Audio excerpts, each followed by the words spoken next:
안녕하세요. 이베스트 투자증권의 염승환 이사입니다. 계좌를 신규 개설한 고객님께 하반기 요약집 주식 상품권 10달러를 드리는 이벤트를 진행합니다. 영상 하단 더 보기란을 통해 많은 참여 바랍니다. 네, 안녕하세요. 염승환 이사입니다. 2022년 10월 24일 시장 함께 읽기 시작하도록 하겠습니다. 자, 오늘 이제 제가 아직은 좀 장중인데 오늘 그 시장이 이렇게 오전 출발은 되게 좋았는데 장중에 힘없이 밀려버리고 있어요. 그 점이 좀 아쉽고, 아직 오늘 이제 이렇게 흔들리는 이유는 중국 때문입니다. 중국이 지금 급락하거든요. 중국의 홍콩 증시가 거의 폭락세입니다, 지금. 이게 시진핑 주석이 이제 3연임을 했고, 시진핑이 지금 아예 뭐 자기랑 이제 경쟁하는 그런 뭐 어디죠? 공청단인가요? 거기를 한 명도 이제 그 주요 요직에 앉히지 않고 자기 사람으로 다 앉은 거죠. 그러니까 왕조를 구축한 것 같아요, 그냥. 예, 그러니까 아예 그냥 독재 체제를 더 공고히 한 것 같고 이제 규제가 더 심해지겠죠. 그래서 홍콩의 뭐 IT 기업 중심으로 해서 폭락을 하다 보니까 이게 뭐 우리나라 증시에도 안 좋게 작용하고 있습니다. 그래서 오늘 장중에 미국 증시가 그렇게 올랐고 연준이 금리 인상 속도 늦춘다는 굉장히 큰 호재거든요. 호재고 일본도 엔화 시장에 개입을 하고 또 정부가 지금 돈 투입해서 이제 채권 시장 안정 대책도 마련했고 아니 이제 굉장히 호재가 많은데 안 돼요 또. 참 이게 어렵네요. 예, 뭐가 하나 풀리만 하면 또 뭐가 터지고 참 주식시장 올라가는 걸 왜 이렇게 방해하는지 모르겠습니다. 그래서 오늘도 좀 생각만큼은 증시가 좀 답답한 그런 흐름이고 다만 코스닥은 좋아요. 뭐 코스닥 쪽은 분위기가 나쁘진 않은데 코스피가 상대적으로 좀 부진한 그런 흐름인 것 같습니다. 어쨌든 뭐 끝날 때까지 좀 봐야 될 것 같고요.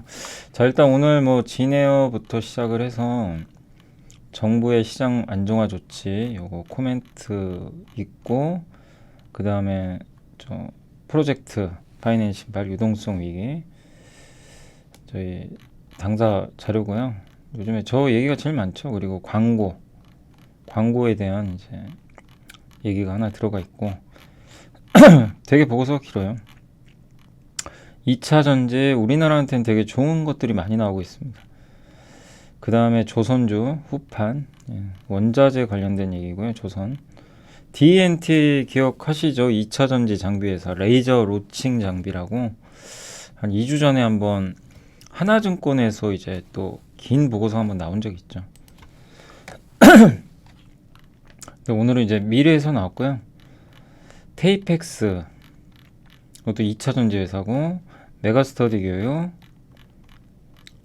그리고 한미반도체 지오 엘리먼트 이것도 반도체입니다. 이수페타시스까지 한번 말씀을 드리도록 하겠습니다.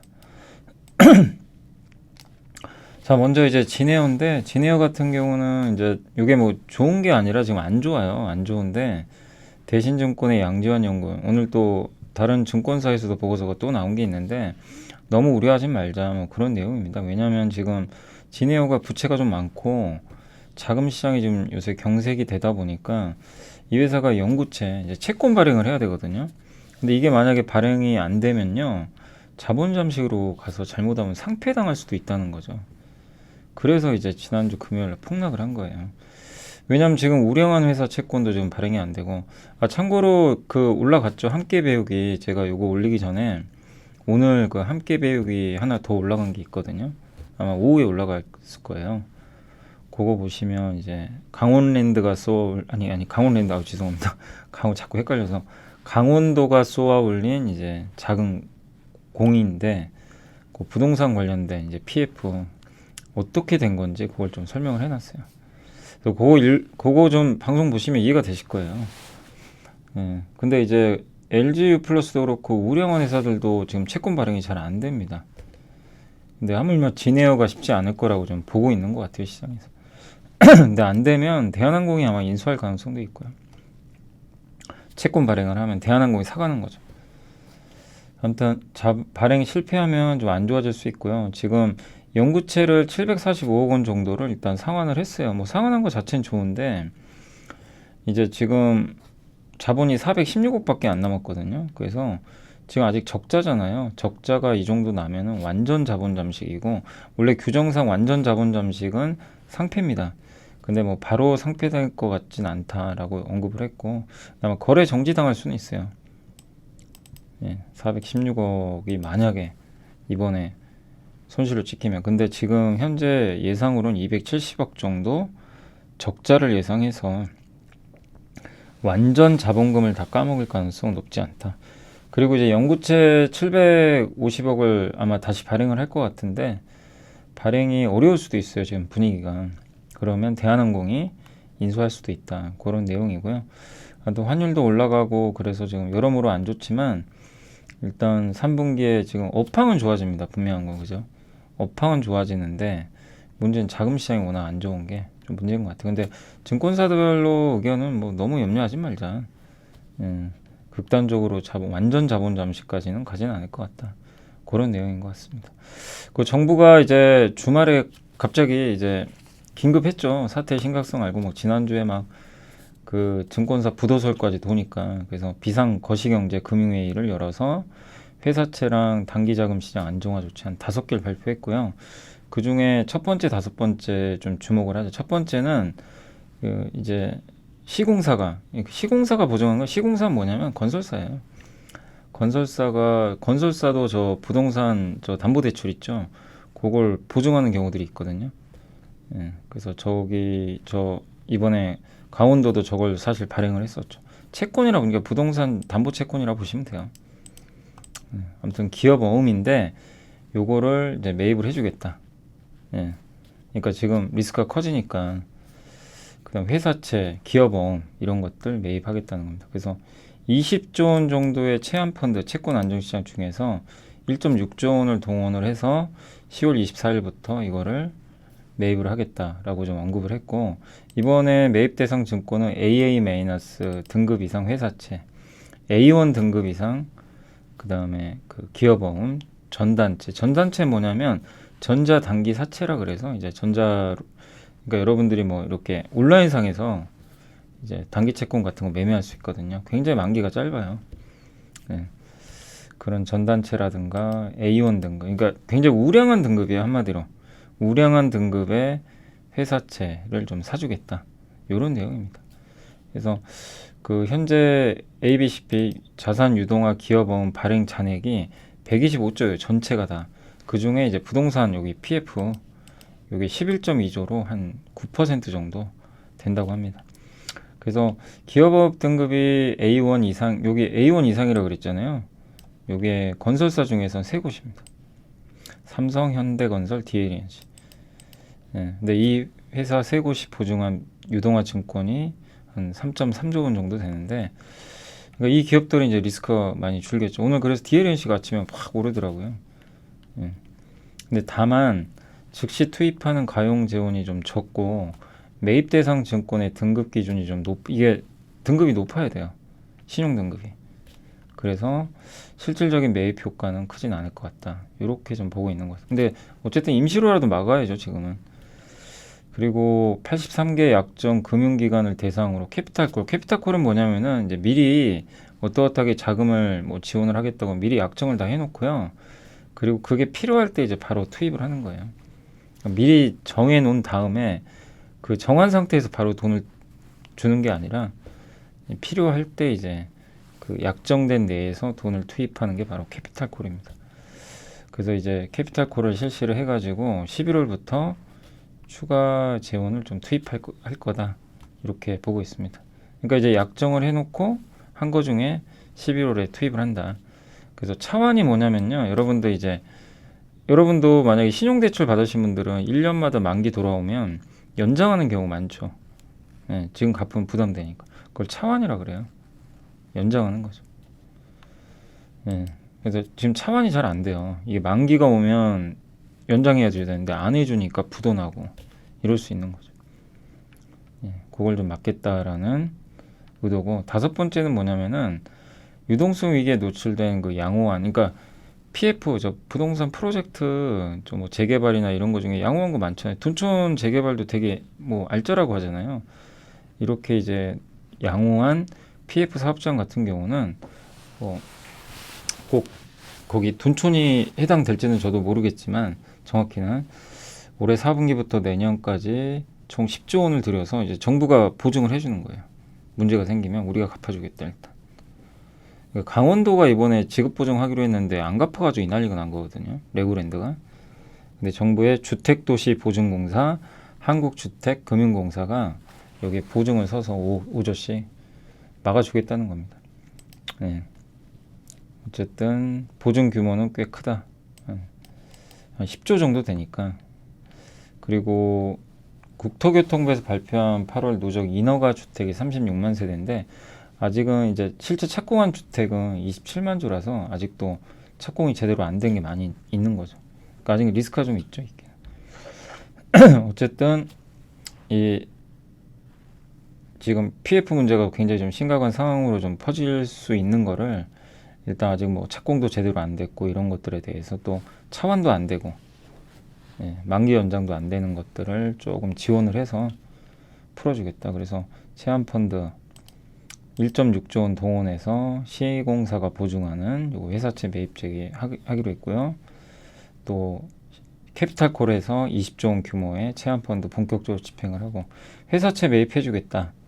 기존 8조 원에서 16조 원으로. 그리고 증권사가 발행한 것도 아예 매입 대상으로 확대해주기로 했습니다. 그래서 이 부분도 굉장히 긍정적이고요.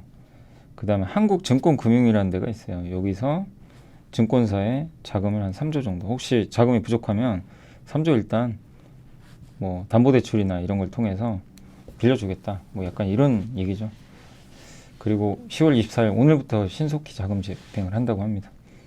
그리고 적격담보 대상 증권에 국채 외에도 공공기관채나 은행채까지도 포함을 하겠다. 다만 저신용 등급은 포함이 안 돼 있어요.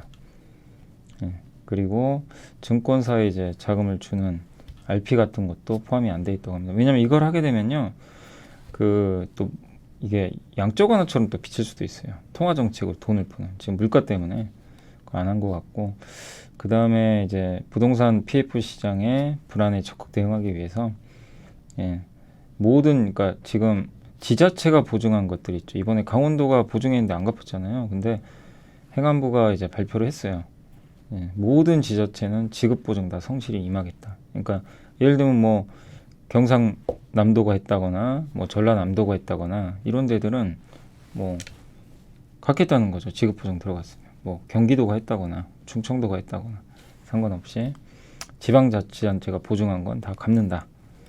그리고 강원도도 갚기로 했고, 그리고 이제 PF 자금 조달 이제 애로 완화를 위해서 주택금융공사와 허그가 사업자 보증 지원 규모를 10조 원으로 확대하기로 해서 아까 얘기한 그대로죠. 그리고 악성 루머 퍼뜨리면은 적극 대응하겠다. 단기적으로는 신용 경색을 좀 막을 수 있겠지만 근본적인 해결책은 아직은 아니에요. 그래서 고부채 기업들은 좀 당분간 어려움이 좀 예상이 되고, 그다음 PF발 유동성 위기 완화 국면 좀 전개될 것 같다. 이런 저희 당사 내용인데 50조 원 레고랜드 이제 디폴트 부도 사태 이후로 단기 자금 시장의 급격한 경색을 타개하기 위한 이제 조치가 떨어졌습니다. 그러니까 이건 뭐냐면 레고랜드가 뭐 장사가 안 돼서 부도가 난 게 아니라 보통 기업이 도산하는 게 장사가 안 돼서잖아요. 그게 아니고 공사가 다 끝나서 이제 개장을 하고 있는데 운영을 하고 있는데 공사비를 이제 갚아야 되는데 이걸 지금 이제 못 갚는 거죠. 뭐 못 갚는다 보다 안 갚는 경우일 수도 있죠. 강원도가 갚아줘야 되는데 거기다가 기업들의 회사채 금리는 지금 뭐 CP 기업 어음금리는 엄청나게 좀 올라가고 있고요. 돈을 빌리고 싶어도 너무 고금리고 빌려지지도 않아요 지금. 그래서 체안펀드 재가공, 정책금융기관의 회사채 이런 것들이 강화되고 한국증권금융 통해서 유동성 지원하고 허그나 이런 정부 기관을 통해서 자금 지원도 들어갑니다. 한 10조 원 정도. 그래서 코로나 발발 직후에 시행됐던 그런 조치가 대부분 이제 시행이 됐다고 보시면 되겠고, 그리고 결국 이제 이런 불안과 파급의 영향을 정부와 이제 금융당국이 인지했다라고 보시면 좋을 것 같고요. 추가적인 조치 방안도 또 계획을 하고 있다고 합니다. 현재 국내 증권사 전체 채무보증 규모가 48조 원 정도 되니까 시장 불안을 좀 완화시켜 주는 데는 긍정적일 것 같습니다. 일시적 어쨌든 유동성 지원이에요. 그러니까 지금 이게 차환이라 그러죠. 여기서 이게 그 만기를 연장하는 거라든가 이런 게 잘 안 되는 거, 증권사가 보증한 거에 대해서 이행이 안 되는 부분, 이런 것들을 막아주겠다. 근데 결론은 부동산 경기가 냉각된 게 이게 신용위험입니다. 요게 더 중요해요. 요게 풀려야 되는데 본질이 해소된 건 아니에요. 그리고 우량 사업자에 대한 PF에만 들어가요. 우량하지 않으면요, 자금 지원 안 합니다. 그러니까 만약에 약한 고리는 부도날 수도 있어요. 그래서 어쨌든 PF 유동화 증권 익스포저 여기 되게 큰 회사들이 지난주에 한번 부도설이 떴잖아요. 오늘 그 함께 배우 시간에 올려놨어요. 그런 내용들은.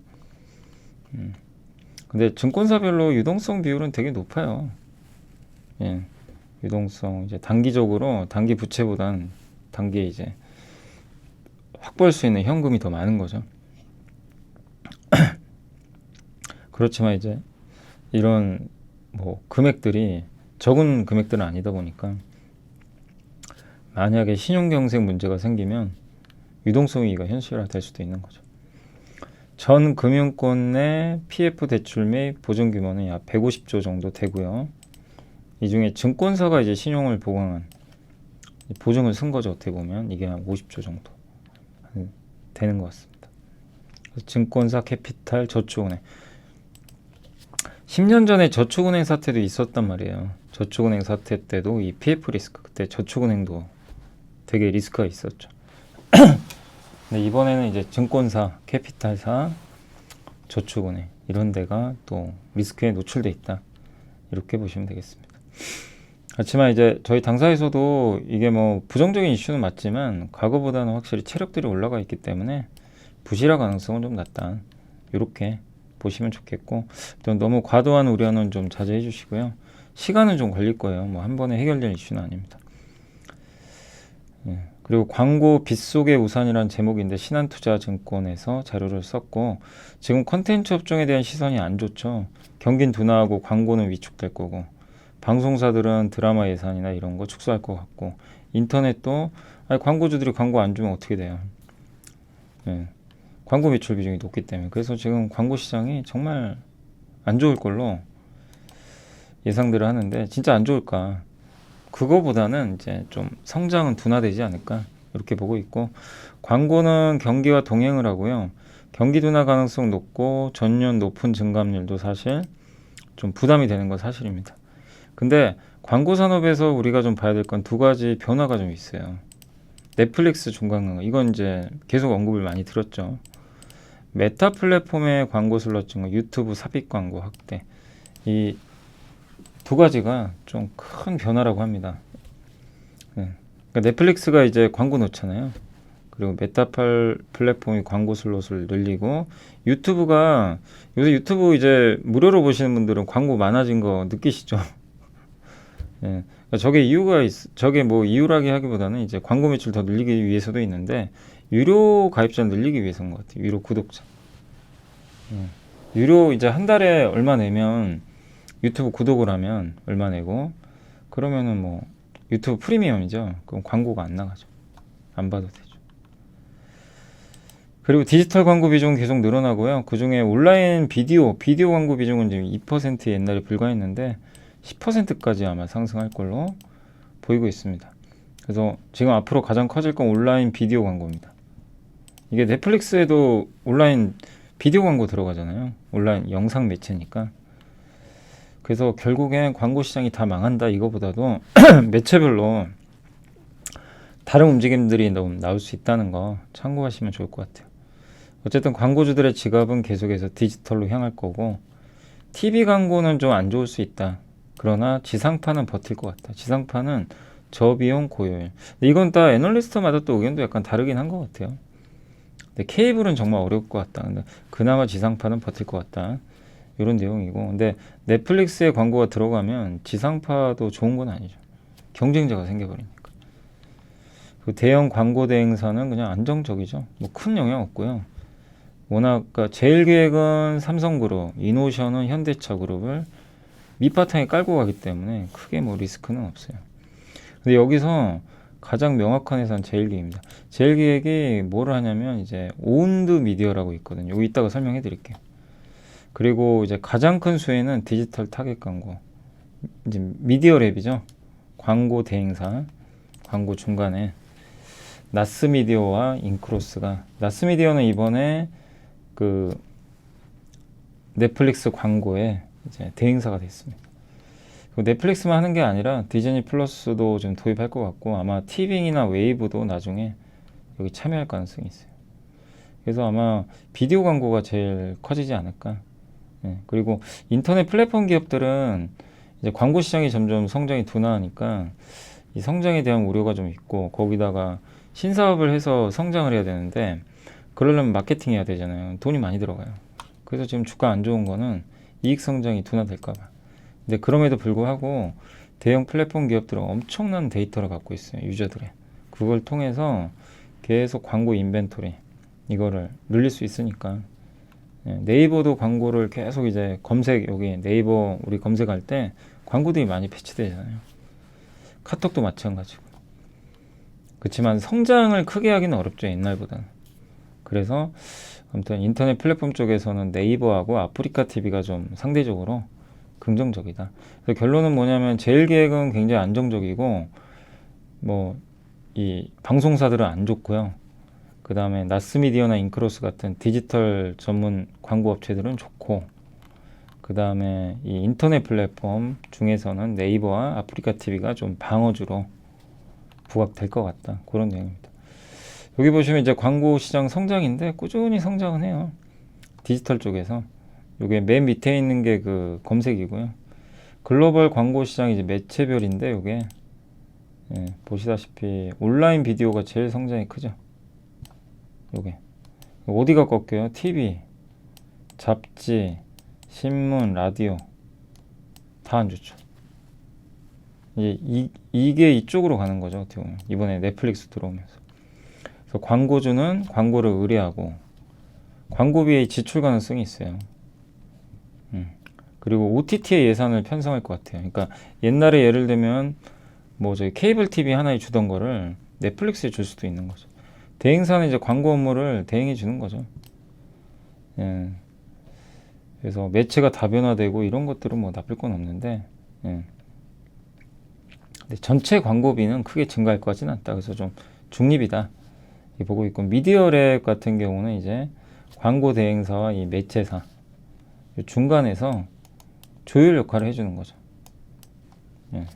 광고를 중개해주는 중개업자라고 보시면 돼요. 사실 광고 중개업자. 이게 이제 나스미디어나 인크로스 같은 회사가 하는 거죠. 그래서 기존에 없었잖아요. 그 넷플릭스가. 그래서 좋아지는 거죠. 매체사는 광고할 수 있는 매체, 뭐 넷플릭스, 뭐 SBS 같은 지상파, 유튜브 이런 데죠 다.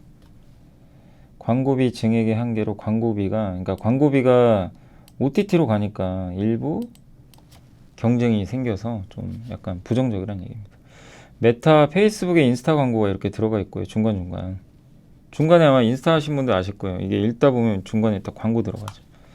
그리고 구글의 유튜브 광고가 많이 늘어났고요. 애플은 이제 앱스토어에 광고 넣는데요. 자기가 직접 하는 거죠. 카카오는 카카오티 광고 이렇게 들어가 있고. 맞아요. 카카오도 이게 카카오 택시 쓰면 광고 있더라고요. 넷플릭스가 5,500원에 이제 광고 시청 구독료를 이제 책정을 했고 11월 4일 날 티빙, 웨이브, 왓챠보다 더 싼 요금이고요. 시간당 4분에서 5분은 봐야 됩니다. 이거 반드시 봐야 되고 넘길 수가 없어요. 15초짜 30초짜리고 그래서 요거를 이제 광고를 이제 제공하는 거죠. 광고 인벤토리는 거의 완판됐다고 하고 있고요. 디즈니나 애플 TV 플러스도 들어올 것 같고 한국의 토종 OTT도 할 것 같고 그리고 설문을 해봤는데요. 한국언론진흥재단에서 10명 중 7명이 일단은 긍정적으로 봤대요. 근데 이게 광고가 4분이면 뭐 짧은 건 아니라서 어떤 반응이 있을지는 잘 모르겠습니다. 그리고 이미 광고용 요금제를 내놓은 데가 여기 미국에서 4군데 이미 하고 있고요. 이번에 넷플릭스, 디즈니 플러스는 12월 8일에 미국에서 출시한다고 합니다. 그래서 미디어 랩사들이 이렇게 넷플릭스 중간 광고 도입하고 나서 디즈니랑 주가 올랐는데 보시다시피 연속성은 없어요. 그러니까 우리나라 기업들도 뭐 나스미디어나 인크로스 올랐지만 최근에 굉장히 많이 올랐어요. 그래서 너무 흥분하지 마시고 저렇게 올랐다가 또 조정받을 수 있으니까 이렇게 많이 올랐을 땐 조금 오히려 조심하시는 게, 그러니까 조심한다는 게 나빠서가 아니라 연속성이 없잖아요, 요즘에. 그러니까 우리가 장기 투자도 하지만 무조건 장기 투자할 필요는 없고요. 중간중간 여러분이 판단하셔가지고 좀 비싸졌다 싶으면 일부 한 반절 정도라도 현금화하고 이런 전략은 괜찮아요. 이제 여러분이 그거는 각자 컨트롤 하셔야 되겠지만 뭐 100%몇 년 동안 무조건 나는 장기 투자하겠다. 그거는 그렇게 좋은 전략은 아니에요. 이제 물론 기업에 따라 다르죠. 그렇게 되는 기업이면 해야 되겠지만. 근데 지금 최근에 우리나라 미디어 랩사들 좋은데 이런 뉴스로 인해서 올라갔으니까 그런 부분들은 조금 유의를 하시면 좋겠고, 방송사 주가는 이렇게 안 좋았어요. 방송사들. 그리고 이제 여기서 한 가지 더 여러분들이 조금 눈여겨봐야 될 게 제일기획 같은 기업인데, 이제 개인정보보호법이 강화됐잖아요. 그래서 타겟 마케팅, 뭐 예를 들면 삼성전자란 기업이 페이스북이나 인스타그램에 구글에 광고를 하고 싶은데 얘네들은 데이터를 갖고 있잖아요. 그래서 이러이러한 사람들한테 뭐 예를 들면 삼성전자가 이어폰 있죠. 여기 무선 이어폰 20, 30대 분들. 근데 여기에 관심이 있는 빅데이터를 분석을 해서 그 사람들한테만 타겟으로 해서 딱 광고를 해주기를 원하는데 개인정보보호법 때문에 그게 힘들어요. 이제는. 그럼 삼성이 이제 굳이 광고를 여기다 해야 될 이유가 없는 거죠. 예. 그래서 막 페이스북, 스냅챗이 막 폭락했던 거예요, 그동안 주가가. 그래서 여기다 하면 이제 그냥 불특정 다수를 대상으로 해야 되니까 효율성이 떨어지죠. 이게 효과가 있는지 없는지 알 수도 없고. 그래서 요즘에 기업들이 자기네가 직접 하려고 그래요. 자기네가 자사몰 있죠. 뭐 예를 들면 삼성전자가 자기네 그 가전 제품의 온라인 쇼핑몰이 있죠, 실제. 거기다가 데이터를 이제 쌓는 거예요. 사람들이 어떤 걸 검색하고 막 이런 데이터들을 쌓아놓고 그걸 이제 오운드 미디어라고 합니다. 회사 자체적으로. 그래서 자사 채널을 키우는 거예요. 그러면은 여기 오는 사람들은 삼성전자를 직접 검색해서 들어오고 제품을 또 사기도 하니까 진짜 질 높은 고객의 데이터를 축적할 수 있는 거죠. 그러니까 머물다 가는 고객보다는 의지가 있는 고객들. 그리고 유통업자한테 수수료 안 줘도 되고. 예, 그래서 이게 당장 효과가 있는 건 아닌데 어쨌든 투자 관점에서 굉장히 장기적으로 매력이 있고, 이걸 제일 먼저 하는 회사가, 근데 이런 것들을 할 수 있게 마케팅을 해준 게 바로 제일기획이에요. 삼성그룹이 있으니까. 삼성닷컴을 중심으로 그런 것들에 대한 조언도 해주고 어떻게 전략을 짜고. 예, 나이키도 이미 자사몰에서 이런 걸 하고 있고요. 예, 그러니까 이제는 자체 채널을 운영을 해버려요, 광고를. 예, 그러니까 이제 저런 페이스북이나 이런 회사들이 안 좋아져 버리는 거죠. 예, 경쟁자가 이제 회사가 자체적으로 거기다 광고를 안 싣고 자기네 몰에다 실어버리니까. 그래서 이런 이제 운영 퍼포먼스 분석도 하고 막 이런 것들을 골고루 하고 있다라고 보시면 되겠습니다. 그래서 닷컴 통합 서비스를 전 지역에 뿌리 내려서 오운드 미디어 사업을 확장시키고 있고, 이거를 가장 잘하고 있고요. 오랫동안 했으니까. 이게 앞으로 성장이 나오겠죠. 그러니까 우리가 뭔가 변화에 주목을 해야 되거든요. 항상 볼 때 기업 분석을 여러 가지를 하잖아요. 되게 많이들 하지만 뭐 매크로, 뭐 지금 금리가 어떻고 지금 뭐 부동산 PF가 이런 것도 봐야 되지만, 내가 만약에 광고를 본다면 지금 너무나 안 좋아요. 광고도 사실 좋을 게 없죠. 규제도 심해지고 그런 가운데 오히려 수혜받는 기업들이 생겨요.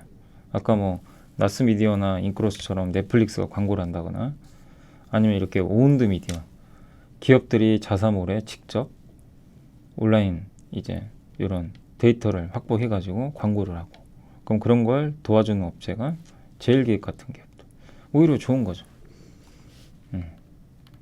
그래서 이런 이제 변화를 항상 눈여겨보시면 좋겠습니다. 그 BTL은 뭐냐면 이제 그 빌로우라 그래서 밑에 있는 광고, 뭐 5개 광고나 뭐 광고 중에서 5개 광고나 뭐 이런 것들을 뜻하는 거고요. 약간 비주류라고 좀 해야 되나요? 주류는 아니죠. ATL은 이제 어버브라 그래서 ATL 광고는 주로 뭐 지상파 광고나 우리가 흔히 주류로 생각하는 그런 광고입니다. 그리고 디지털 요거를 다 합니다. 제일기획. 그래서 수주가 몰리는 이유다. 닷컴 서비스 아까 말씀드린 요거를 17, 19년 동안 이제 본격적으로 준비해서 시너지가 날 것 같고요. 디즈니 플러스가 아무튼 한국 드라마에 좀 진심이다. 그래서 앞으로 투자 좀 많이 할 것 같고요. 그 넷플릭스와 디즈니 플러스로 레퍼런스가 쌓이고 토종 OTT도 아마 중간 광고 할 것 같고요. CJ ENM이 티빙하고 KT 시즌 합병 예정돼 있고 SK텔레콤이 웨이브가 있는데 아마 여기도 넷플릭스가 하는 걸 보고 성공하면 광고 요금제 도입하지 않을까.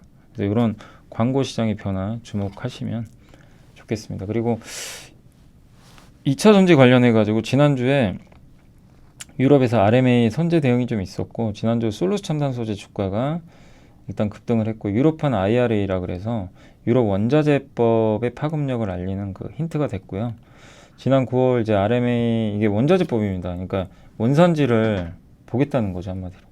예, 보고 너무 중국의 모든 소재들이 다 쏠려 있잖아요. 막 흑연만 해도 90%가 중국 거고.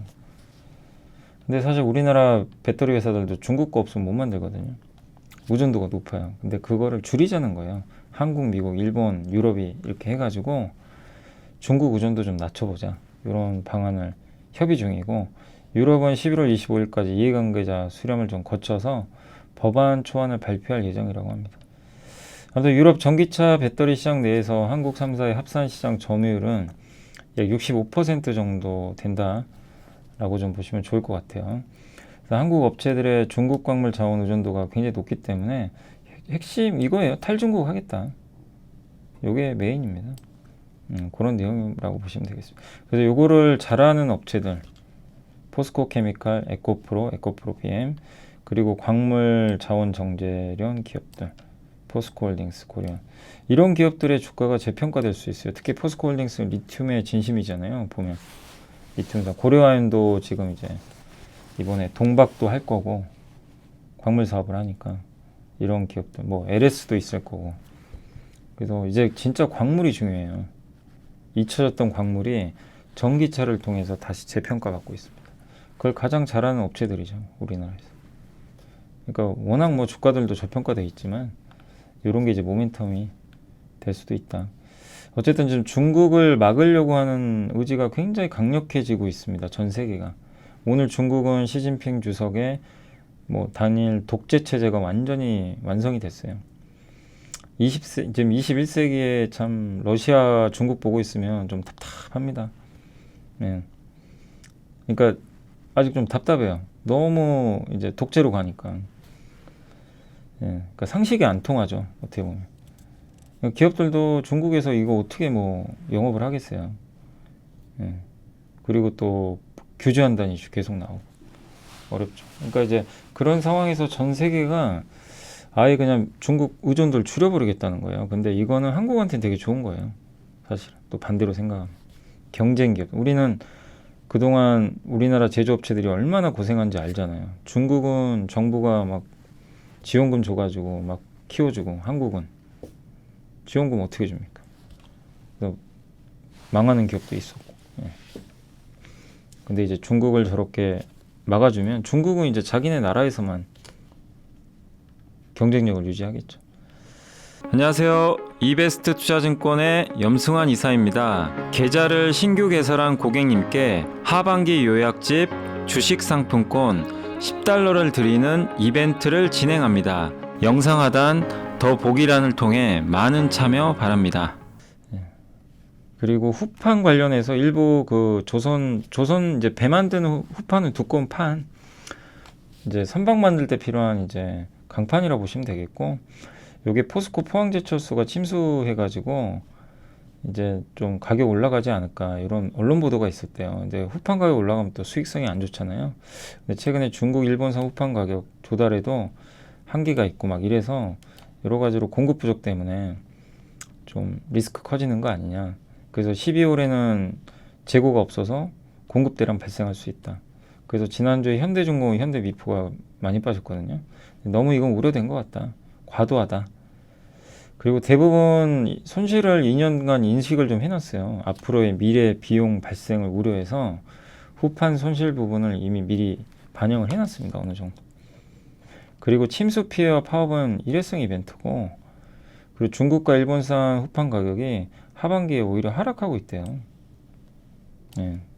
공급 부족이면 올라야 되잖아요. 이 점도 긍정적이죠. 그리고 상반기 추가 충당은 이미 설정해놨고, 예.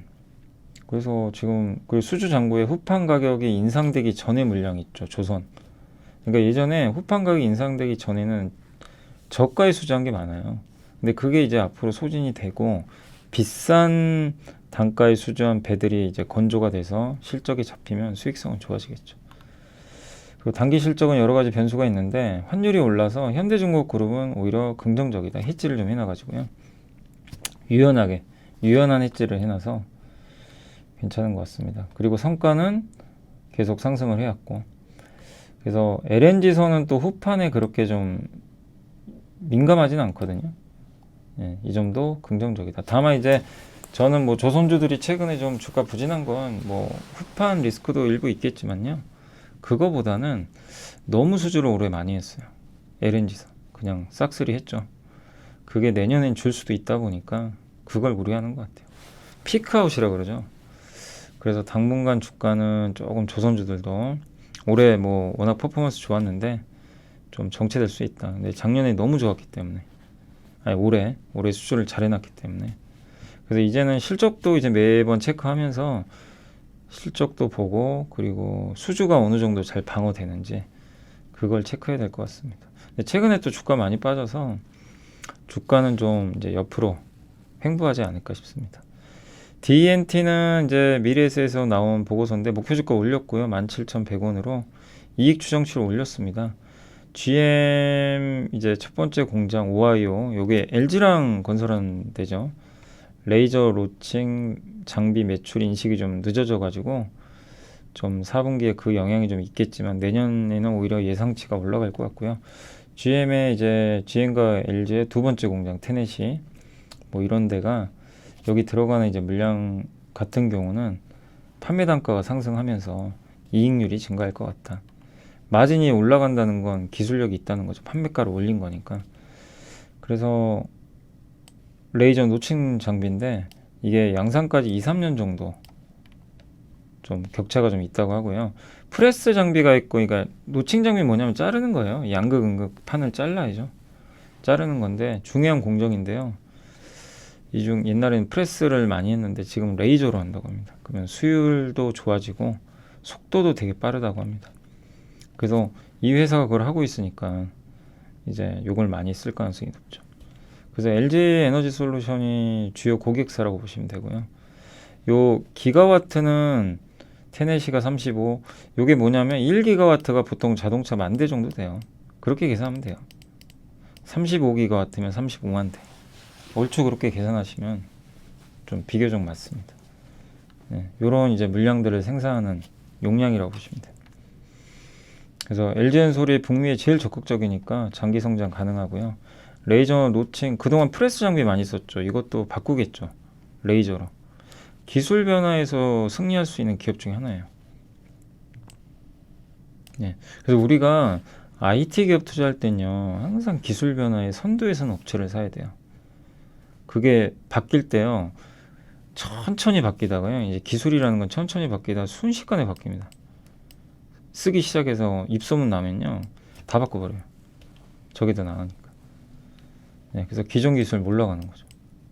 그래서 그런 변화에 여기에 속한 기업은 안 돼요. 버려야 되는 거예요.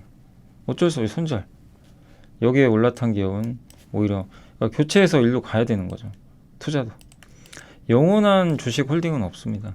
그래서 이런 기술 변화를 계속 우리가 지켜봐야 되는 거예요. 그러니까 기술 변화로 큰 수혜를 받을 기업이다. D&T가 어쨌든 국내에선 독보적으로 하고 있으니까 이 2차전지 장비에서는 좀 높은 매력도를 갖고 있는 것 같고요.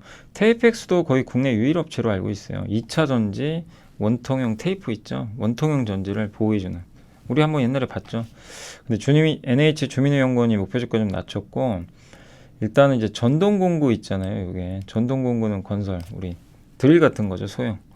거기 들어가는 이제 원통형 배터리인데 이게 건설 경기가 안 좋다 보니까 좀 부진할 것 같다. 다만 자동차용은 괜찮다고 합니다. 원통형 배터리에 들어가는 거예요. 그래서 테슬라 수혜주죠. 예. 근데 테슬라도 지금 설비 개선 작업으로 공장 가동이 상하이도 중단되다 보니까 조금 이런 리스크가 일부 있었지만 4분기에 테슬라가 자동차 수요 매우 강할 것 같다. 이렇게 언급을 해버렸습니다.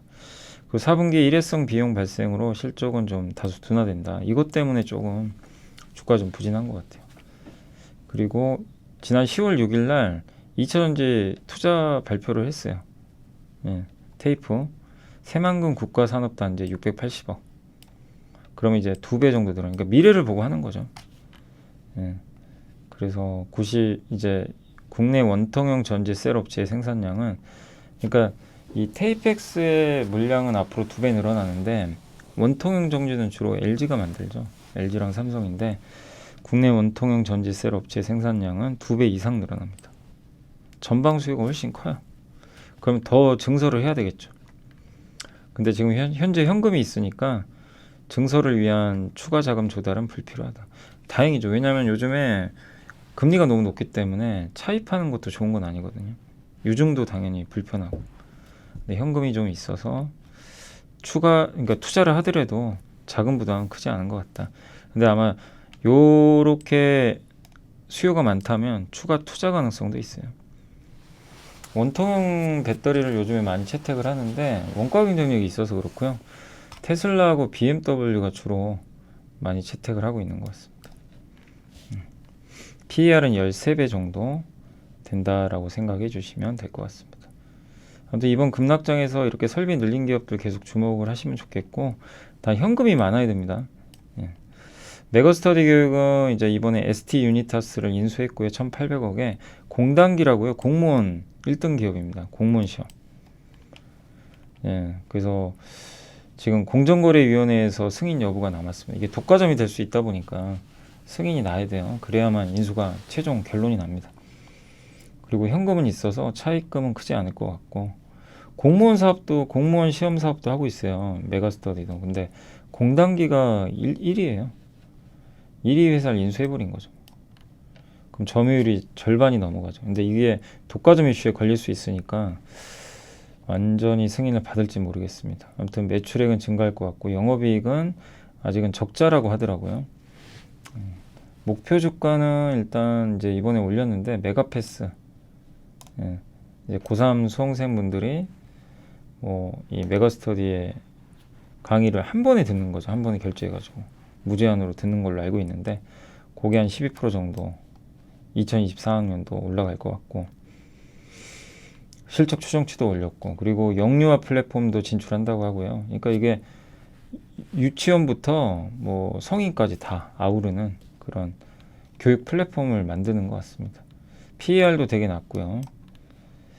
그리고 일단 인수위에서 500억 원 이미 지급을 했고요. 1,300억 원의 에스크로 계좌에 일단 남은 돈은 넣어놨다고 합니다. 그러니까 저게 모셔놓은 거죠. 그리고 공정위 승인 떨어지면 바로 지급할 수 있게. 그리고 순이익은 2,400억 났대요. 이 ST 유니티스. 근데 아까 왜 제가 적자라 그랬냐면 일회성 이익 때문에 그래요. 프린스턴, 적자는 아니고, 이 회사 이거는 적자죠, 적자. ST 유니타스 전체는 적자예요. 자회사 매각 때문에 현금 들어와서 일시적으로 흑자 났고, 공단기는 요게 핵심이죠. 예, 요게 브랜드 이름인데 요 공무원 요거는 그래도 이익은 나고 있대요. 근데 다른 데가 적자 나가지고 적자 난 것 같습니다. 근데 메가스터디 교육은 성인 사업 부분에서 이 공무원 부분은요 적자 나고 있어요. 그러니까 이걸 메꿔줄 수 있겠죠. 그래서 좀 부족한 부분을 채워낼 수 있어서 긍정적이고, 이걸 보면서 느낀 게 이게 위기다 보니까 오히려 돈 있는 기업들한테는 좋아요. 이걸 이용해서 다 가져가 버리는 거죠.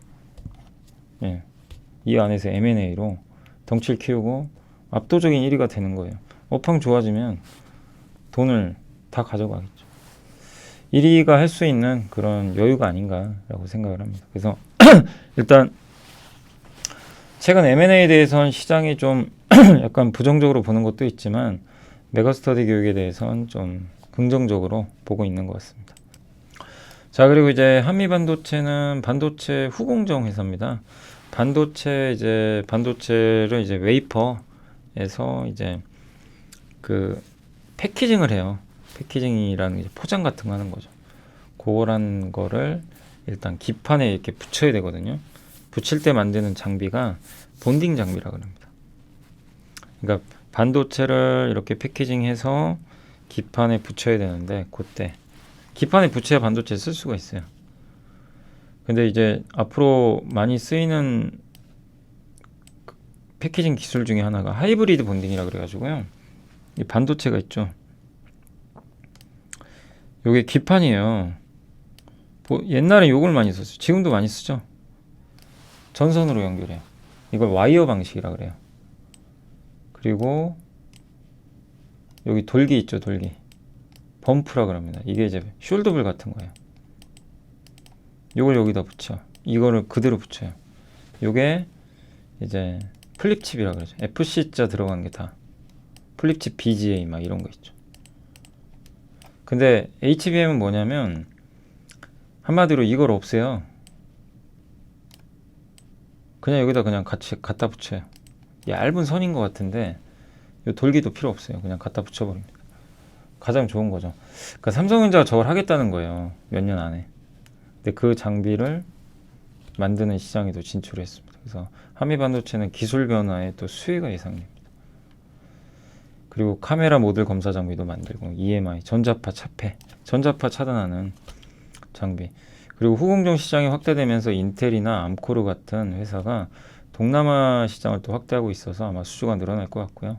4분기는 그래도 이익은 좀 안 좋을 것 같고 지금 전체적으로 반도체 다 안 좋죠. 그래서 실적은 너무 기대하지 마세요.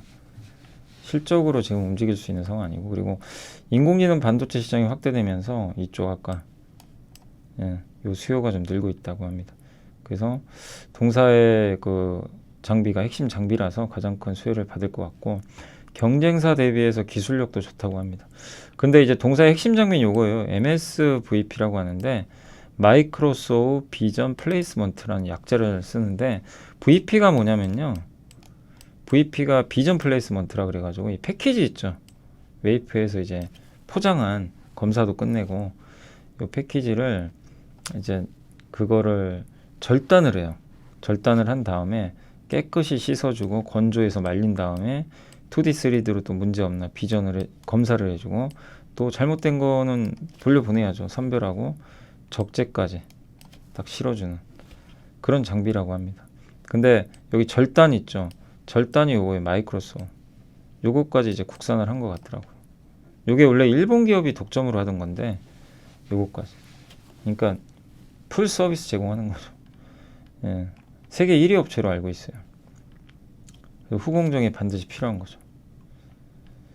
그래서 ASE와 암코르드 같은 다소 오사트 업체들이 대규모 투자를 진행 중이라 긍정적이고 올해 1분기에 이런 업체들 재고 과잉 뭐 이런 것들 TSMC도 설비 줄이고 막 이래서 아무튼 안 좋았어요. 네, 다만 ASML 네덜란드의 그 EUV 장비에 그래도 비메모리 쪽은 괜찮다고 합니다. 그리고 동사의 주요 고객사 ASE나 SPIL은 대형 팹리스 설계업체를 고객사로 확보해서 기술력을 갖고 있기 때문에 업황 영향을 좀 덜 받을 것 같다. 이런 내용인 것 같아요. 아무튼 한미반도체는 지금 기술 변화, 특히 후공정이 진짜 중요하고요. 후공정을 외주를 많이 줄 거예요. 그럴 때 한미반도체가 수주를 많이 따낼 수 있기 때문에 긍정적이다. 그리고 저는 한미반도체를 제가 개인적으로 다른 반도체 회사보다 높게 평가하는 이유가 하나 있어요. 자사주 매입 소각을 정말 많이 해요. 이런 기업이 별로 없어요. 우리나라에 이렇게 주주를 위하는 기업이 많지 않습니다. 제가 항상 그랬죠. 칭찬한다고. 한미반도체. 그러니까 주주들하고 같이 가는 기업이에요. 이번에도 그 소각하잖아요. 매입도 하고. 돈도 버는데 어쨌든 또 지금 돈을 아껴야 되는 상황에서도 자사주 매입 소각해서 정말 너무 이거죠. 그 주주 가치 측면에서는 정말 이거인 기업 아닌가라고 생각합니다. 그건 뭐 팩트니까요. 예. 제가 뭐 제 개인 주관을 얘기한 게 아니라 그건 뭐 팩트죠. 지오 엘리먼트는 이것도 반도체인데 반도체 ALD 그 증착 공정이라고 있어요. 반도체 이제 방막 공정이라고 하는데 반도체 이제 기판 이제 반도체 칩을 만들 때 막을 만들어야 되거든요. 그럴 때 이제 증착을 해야 되는데 그때 쓰이는 공정 중에 제일 얇게 만드는 게 원자 증착 공정입니다. 미세 공정으로 가면서 저걸 많이 써요. 근데 그때 이제 전구체가 기화할 때 그거를 옮겨주는 부품을 만든다고 합니다. 그걸 이제 캐니스터라고 하고 있고요. PVD는 화학기상 증착장. 여기는 이제 화학, 가스 같은 걸 넣어서 해주는 거죠. 그러니까 요거는 원자 증착. 굉장히 미세한 거고, 얘는. 이게, 잠깐만, 물리기상 장치. 물리학적으로 하는 이제 공정이라고 보시면 좋겠습니다. 그래서 요거를 스퍼터링 타겟이라고 하고요. 매출 비중은 여기가 90이에요. ALD. 요게 주력입니다. 주성이나 원익 IPS 같은 장비사에 주로 납품을 하고 있고요. 이 PVD 스퍼터링은 원래 외국 기업의 점유물인데 국산화를 했고 어쨌든 반도체 공정 미세화 증가로 수요 증가로 이게 수요가 늘고 있고요. 자체 기술도 갖고 있다고 합니다. 그래서 레벨 센서라든가 이런 다양한 부품들을 공급을 해서 국내에선 독점적인 지위를 확보했다고 하고요. 그 다음에 국내 수입 의존도가 100%인 스퍼터링 타겟을 국내 최초로 상용화했습니다. 그래서 국산화 니즈가 많으니까 뭐 좋아지지 않을까 이렇게 보고 있고요. 내년 4분기 준공을 목표로 공장도 증설하고 있습니다. ALD 원자층 증착, 원자 정도 되는 아주 얇은 방막이에요. 고체 물질. 이게 반도체도 이게 아시죠? 이게 쌓아 나가잖아요, 위로. 이거 쌓아 나가는 건데 증착이라 그러죠. 요거는 그 고체 물질, 금속을 이용한 거고. 그 다음에 캐니스터는 고순도 그 화합물을 보관하는 요 공정에서 필요한 화합물을 이제 보관하는 용기고요. ALD 하기 위해서 이제 요 화합물이 있어야 되니까요. 그리고 스퍼터링 타겟은 이 증착 시 사용되는 또 이게 금속 여기 있죠. 요 PVD 여기 사용되는 요 금속 있죠. P 그걸 이제 만든다라고 보시면 좋겠습니다. 이제 그걸 국산하는 거죠. 그런 내용이니까 참고하시면 되겠고, 그 다음에 이제 이수패, 그러니까 이것도 기술 변화의 수혜죠. 왜냐 ALD 공정을 많이 가거든요. 앞으로 거기 딱 맞는 기업이죠. 마지막으로 이수페타시스는 이제 이 괜찮을 것 같고요. 고다층 MLB 기판이에요. 기판 여러 층으로 된 통신 장비용 기판이 이제 MLB라고 하는 거죠. 이게 근데 그 엔비디아에도 아마 들어가는 것 같아요. 정확히 엔비디아인지는 모릅니다. 근데 인공지능 서버에 들어가는 기판도 지금 물량이 확대가 되고 있고요. 근데 이제 중국에 이런 거 수출 못하니까 어떻게 될지 모르겠네요. 그리고 지난주에 시설 투자 공시했습니다. 요거 수요가 있다는 얘기죠. 그리고 다만 이제 경쟁사죠. TTM 테크놀로지스가 말레이시아에 여기 설비 투자 공시를 내 가지고 요건 이러면 또 공급 과잉 되는 거 아니냐 이런 우려가 있는데, 근데 이 회사는 주요 수요처가 이수랑은 좀 달라요. 우주항공과 방산 쪽입니다. 그래서 좀 직접적인 경쟁은 제한적이다. PER은 4배고. 근데 다만 이수 페타시스의 단점은 아시죠? 부채가 좀 있어요. 그러니까 부채를 얼마나 잘 줄이는지 그거를 잘 체크해야 되겠습니다. 어쨌든 주가는 싸지만 좀 부채 부담을 해소하는 게 가장 좀 중요하다라고 말씀을 드리겠습니다. 자, 일단 여기까지 좀 해드리고 이제 보고서는 제가 다 말씀드렸고요. 조금 있다가 시황도 언급을 드리겠습니다. 네, 그리고 이제 시장이 끝났네요. 지금 이제 막 끝났고 오늘 주식시장은 23포인트 올라서 음봉이 나왔습니다. 아침에 좀 오르다가 이제 좀 오후에 힘없이 좀 밀렸는데 다시 좀 반등을 해줬고요. 막판에 코스닥은 2%. 근데 좀 아쉽죠. 미국이 오른 거에 비하면 좀 아쉬웠는데 그 이유가 오늘 왜 그러냐면요. 홍콩 증시가 폭락을 했습니다. 오늘 우리나라 원달러 환율도 다시 올라가 버렸는데, 그러니까 홍콩 증시가 잠깐만요. 여기 나오나요? 홍콩 항생지수 보시면 6% 빠졌어요, 지수가. 이게 정말 얼마나 충격적이냐면요. 지금 홍콩 지수 이게 차트입니다. 2008년 금융위기로 갔어요, 지금. 이게 홍콩 금융시장이 뭐 붕괴되는 것처럼 빠지는데 오늘 빠진 이유가 그 시진핑 주석이 3연임을 했죠. 근데 자기 측근들로 다 이제 해버렸죠. 그러다 보니까 이제 또 규제, 작년에 기억하시겠지만 공동부유, 빅테크 막 때려잡았잖아요. 그래서 오늘 홍콩의 그런 기업들 주가 다 폭락했습니다. 돈 잘 버는 기업들이요. 다 그냥 얻어맞아 버렸어요. 그러니까 지금 중국의 이런 금융 리스크, 시진핑 주석에 대한 우려, 네, 이제 독재 체제가 장기화될 것 같고 무력 통일 뭐 대만을 하겠다, 뭐 이런 강경 발언, 제로 코로나는 그대로 가요. 그러니까 지금 중국의 사업하는 회사들 힘들 수밖에 없고요. 그게 이제 홍콩 증시에도 영향을 줬던 것 같아요. 그러니까 홍콩이 저렇게 너무나 빠지니까 우리나라 증시도 영향을 받은 거예요, 사실. 그래서 오늘 한국 증시가 장중에 순간 이렇게 쭉 밀렸었습니다. 그래서 좀 흔들렸다라고 보시면 되겠어요. 그래서 오늘 좀 아쉬운 게 2250포인트 넘었다가 좀 약간 밀리면서 끝이 났고, 예. 다만 오늘 외국인들은 오늘 주식 많이 샀고요. 기관도 샀습니다. 오늘은 수급은 다 좋았어요. 그래서 오늘은 이제 전체적으로 다 매수가 들어왔고, 또 외국인들 같은 경우 주로 전기전자 2,800원.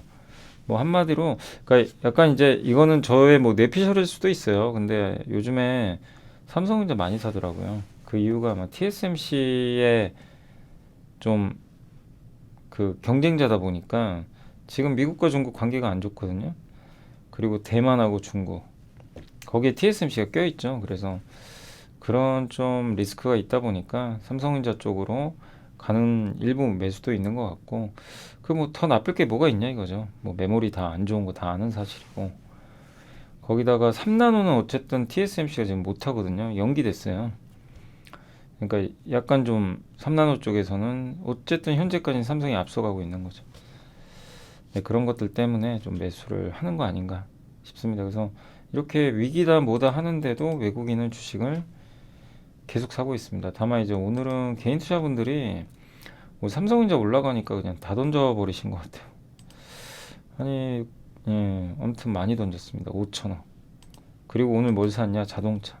현대차가 기대치에 부합한 실적을 냈어요.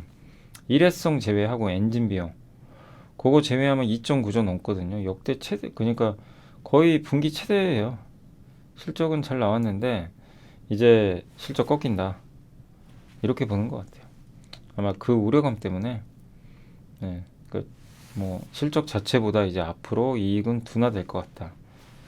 이런 이제 리스크 때문에 주가가 빠졌던 것 같습니다.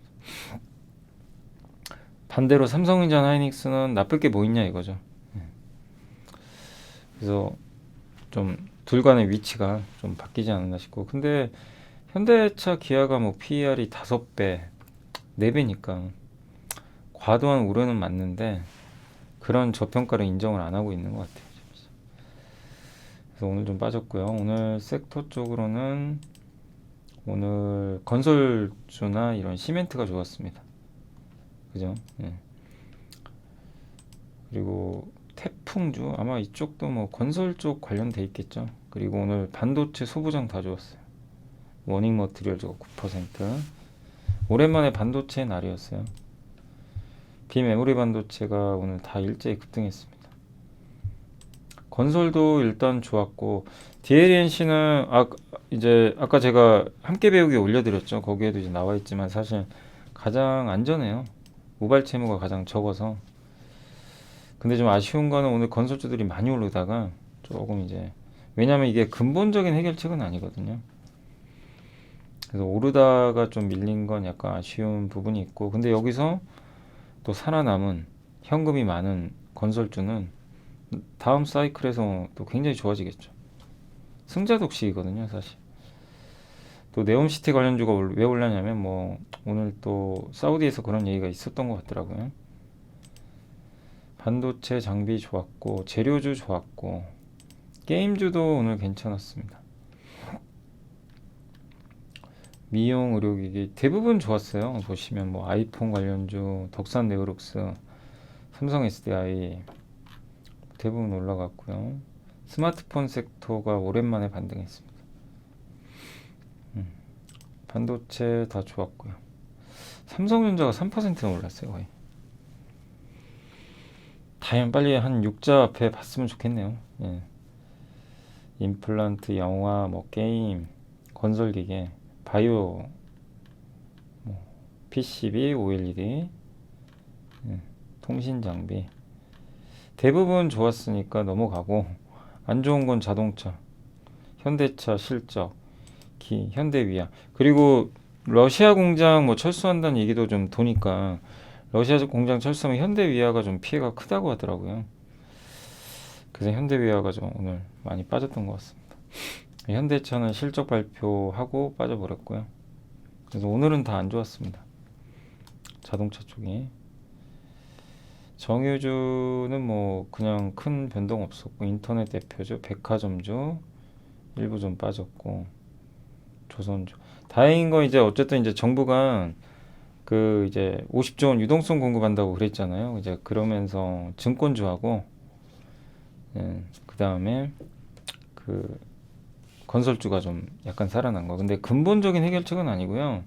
시중금리가 빨리 진정돼야 됩니다. 그래야, 그러니까 미국이 지금 연준이 피벗을 한다, 금리 인상 속도를 늦춘다, 이래서 한국도 좀 이게 따라가 주면 조금 더 분위기는 바뀌겠죠. 좀 그런 게 나왔으면 좋겠네요. 예. 그래서 일단 근본 원인은 금리가 좀 꺾여야 됩니다. 그게 일단은 좀 우선순위가 아닌가라고 생각을 하고 있습니다. 자, 아무튼 오늘 이제 이렇게 좀 업종을 말씀드리겠고, 또 시가총액 상위 종목들 한번 보도록 하겠습니다. 오늘은 그래도 오른 기업이 많았어요. 일단 오늘은 위메이드가 가장 많이 올랐고, 또 한미반도체, 아까 한번 설명드렸죠. 한미반도체 진짜 괜찮은 기업이죠. 한미반도체. HSP, DLENC, JYPM, 또 심텍, 롯데지주, 원익IPS, 뭐 KMW, 포스코케미칼, LNF, 시젠, 솔루스 첨단 소재, 솔브레인도 이제 21만원까지 올라왔네요. 나노신소재, 롯데케미칼. 근데 롯데건설이 참 이게 우발 채무가 많긴 많더라고요. 예. 근데 롯데케미칼 입장에선 이제 어쩔 수 없이 지원을 하는 것 같아요. SKC. 그래서 아까 제가 오늘 함께 배우기 시간에 강원도가 쏘아올린 작은 공이라는 이제 제목인데, 꼭 한번 이번 사태 정리해 본다는 차원에서 이랬구나, 그걸 좀 한번 보시면 좀 좋을 것 같습니다. 그리고 스튜디오 드래곤도 올라갔고, 뭐 다 고르게 반등해 줬고요. 다만 오늘 자동차 쪽 안 좋았고, PI 첨단 소재는 실적이 안 좋았어요. 그리고 현대위아, 기아, 자동차, 하나솔루션은 태양광 모듈 가격 뭐 떨어질 수 있지 않을까, 이 우려감이 좀 있나 봐요. 오늘 한 증권사에서 좀 그런 리포트가 하나 나온 것 같은데, 그래서 좀 일부 빠졌던 거, 또 많이 오르기도 했고요. 자동차, 보험, 태양광, 은행주, 이런 기업들의 주가가 좀 안 좋았고, 대부분은 아무튼 오늘은 좋았다. 그리고 홍콩 때문에 좀 증시가 흔들렸다 라고 생각을 해주시면 좋을 것 같습니다. 자, 그리고 이제 마지막으로 오늘 일단 이제 공시는 한미반도체가 저번에 이거 한다고 했었어요. 근데 실제 공시를 냈습니다. 자사주 취득하는 공시를 이제 냈습니다. 지난달에 아마 이미 발표를 했던 걸로 알고 있는데, 조만간 공시하겠다고, 그거 일환인 것 같습니다. 그래서 300억 정도 실제로 오늘 이제 공시가 떴고, STI는 이제 인프라 관련된, 그 혹시 기억나세요? 이제 제가 지난 토요일날 올렸던 함께 배우기 시간에, 거기에 이제 반도체 리로케이션 기억나시죠? 김경민 연구원님이 쓰셨던. 거기에 이 회사가 들어간 건 아닌데, 리로케이션이 뭐죠? 반도체 공장을 다시 지역을 바꾸는 거죠. 공장을 지어야 돼요. 그러면 맨 처음에 설비가 들어가야 돼요. STI는 이제 배관이죠, 배관, 가스관. 그거 납품하는 기업입니다. 근데 오늘 28%나 되는 공시가 나왔어요. 3개월밖에 안 돼요. 이건 이제 금방 실적에 반영됩니다. 굉장히 알짜죠, 이런 게. 그래서 오늘 그 공급 계약 체결이 들어갔다. 그래서 요거 말고도 한양 ENG, 세보 MEC 이런 기업들이 그 세 개에서 다 좀 연관이 돼 있다라고 보시면 좋을 것 같습니다. 자, 아무튼 이제 오늘 공시는 요 정도 좀 말씀을 드리도록 하겠습니다. 네. 아, 그리고 마지막으로 이제 날짜가 그렇게 많이 남지는 않았는데 여기 그 국회 국민동의 청원을 그 네이버에서 검색을 하시면요. 이렇게 요 사이트로 올 거예요. 국민동의 청원. 여기서 금융투자라고 좀 써주세요. 검색을. 그렇게 하면 요 밑에 명분도 없고 실익도 없는 금융투자 소득세 반드시 유예해 줄 것에 관한 청원 요거 있죠. 요거를 이렇게 눌러서 저번에 한번 설명드렸죠. 이제 55%입니다. 이거 꼭 좀 채워야 됩니다. 채워야 돼. 11월 11일까지니까 이제 날짜가 한 2주 좀 넘게 남았는데 그래도 많이들 하신 것 같아요. 예전보다. 예전엔 뭐 그때 5천 명밖에 안 됐었거든요. 그래서 이게 여러분의 요게요. 이거를 꼭 해야만 이걸 해야 되는 이유가 있어요. 여론이 좀 이렇게 계속 조성이 돼야 돼요. 저도 계속 방송에서 얘기하는 게 이게 여론이 조성돼야 정치인은 움직입니다. 정치인들 절대 그냥 안 움직여요. 계속 우리가 얘기를 해줘야 돼요. 그래서 일단 요거 청원 무조건 달성돼야 되고, 그래야 이제 요게 채택이 될 거 아니에요. 이런 것들이 청원이. 아무튼 여러분들이 세금 문제입니다. 이게 뭐 다른 걸 떠나서 5천만 원 이상 버는 걸 막아버릴 수밖에 없고요. 그럼 사람들이 5천만 원 이상 이제 벌 것 같으면 주식을 팔아버리겠죠. 그게 뭐예요? 부자가 되는 걸 막아버리는 거거든요. 사실상. 물론 뭐 소득이 있는 곳에 세금 내야 된다. 뭐 그게 잘못된 말은 아니죠. 근데 지금 아직 우리나라에선 이걸 도입하기는 너무 빠른 지금 상황이야. 이렇게 시장이 안 좋은데.